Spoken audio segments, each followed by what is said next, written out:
The main event of WWE Backlash 2018 is more than likely going to be the Roman Reigns versus Samoa Joe match. Already starting out on Monday Night Raw, we've got Roman Reigns coming out. He's got the referee pleading with everyone, making the blame be put on him that he called the end of the match wrong. Basically, that Roman Reigns' feet was the first one to touch the floor in the steel cage match at the Greatest Royal Rumble show. That basically when Brock went falling through the cage, he was just scared for everyone's safety and immediately stopped the match and made the judgment call that Brock was the first one down, even though his feet were not on the floor.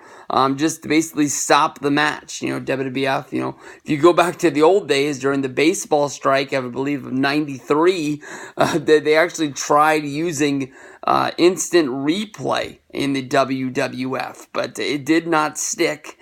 So there was no way to make a judgment call. Somewhere down the road, Roman will get a shot at the championship. There's lots of rumors out there that Braun Strowman is actually going to be the guy that beats Brock, but that's neither here nor there. Backlash is going to have a match for some reason of Samoa Joe against Roman Reigns. These are guys that, since Samoa Joe came to WWE, they've battled a bunch of times. The last time they had a big match was when Roman beat Samoa Joe for the Intercontinental Championship. I believe, off the top of my head, that was back in December. It might even have been the Raw that was on Christmas. It was on one of those big shows, and I kind of was surprised. Roman has been United States champion. Roman was Intercontinental champion. But those belts to me on the guy that was supposed to be the number one guy in the business, doesn't really make a lot of sense. But I guess they were trying to make it where he was humble and he was swallowing a sort of a mid-card role, even though we all knew where he was going come WrestleMania.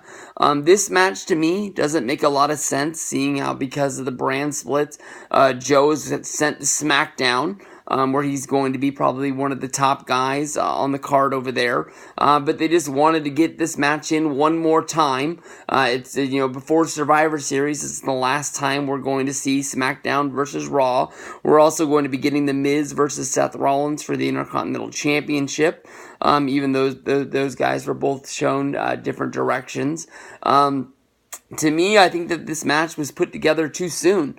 Maybe at the time that they planned the Backlash match, they didn't know what was going to be going down with the Superstar Shakeup, even though it was the next week.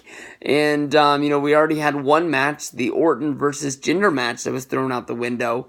I don't really know why they wouldn't throw this one out as well.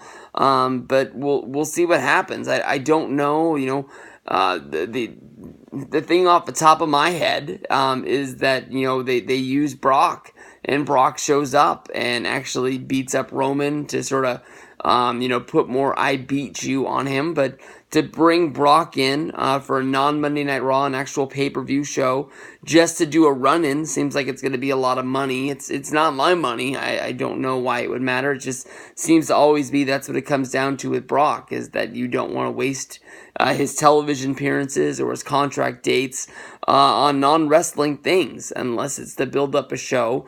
But at this point, when are they really going to be able to do Roman versus Brock again if it's not going to be SummerSlam? Some people have thought Money in the Bank, but they could use Brock whenever they wanted to. I mean, they used Brock on a house show in Saudi Arabia to impress those guys and make a lot of money. Would they use him on a Money in the Bank? I don't know. Money in the Bank sort of is a show that sells itself by the actual Money in the Bank matches. So at this pay-per-view, I don't really know what to think.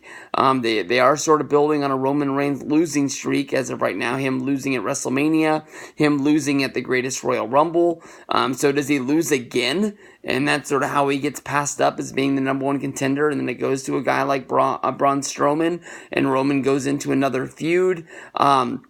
It just seems like Roman lost a lot of steam by them not being able to do that Shield reunion that was planned due to Roman getting hurt.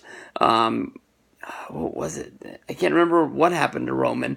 He didn't get suspended this time. It was you have a hernia surgery or something like that. It's something, for some reason, that's what's sticking out of the top of my head. And then, of course, Ambrose getting hurt once Roman was actually able to come back and they weren't able to finish it. So we'll see what goes down. I'm guessing this is going to be the main event of the show. I know that AJ versus Nakamura will probably be one of the best wrestling matches of the night, hopefully. But I think that this is the biggest name, and we'll have to see how it plays out at the show.